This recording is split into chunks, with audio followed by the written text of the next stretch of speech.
just wait 1 second. Okay? When I walk into a classroom and I hear different languages being used, and I notice that no child responds with a giggle or an uncomfortableness, it warms my heart. I see that they have achieved a level of cultural and linguistic democracy in their classroom setting. It doesn't even occur to these children to laugh at the sound of a new language. An entirely new language group can come into the classroom, a parent, a teacher, or a child, and use another language, and they're interested. They want to know what's being said. They want to hear it more. They'll hear them trying out some of the words. This is a beautiful thing, and the way we start with that is in establishing with the children that it's never okay to make fun of anybody's language. It's never okay to make fun of anyone's attempt to speak in a new language, whether it's children, teachers, parents, community volunteers. That our job is there to support people's language development. If we know a language, we'll share it with other people. And if we want to learn a language, we'll ask and exchange and get to know people so we can also learn their languages.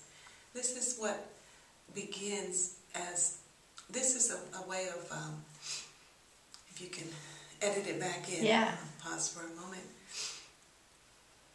What we have here are the seeds of democracy. Children's ability to develop as participants and as leaders in community. This is where you see critical thinking developing. Children are able to recognize when something isn't fair, when something isn't well done, when somebody has been left out, and they'll search for ways to include each other.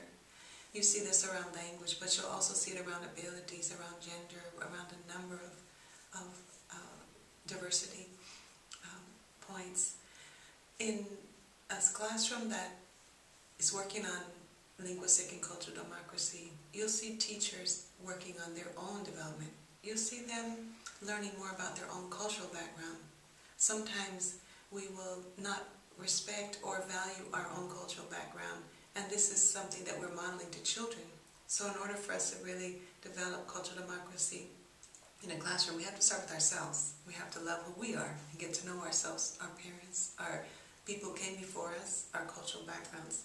Some people have worked at reclaiming languages that have been taken from them in past generations.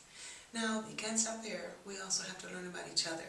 So I've seen teachers do wonderful visits where they'll go with each other to an ethnic restaurant from one of their cultural backgrounds, where they'll go shopping with each other and learn about how shopping works in this community. What are the things that you can bring into the classroom from this particular community?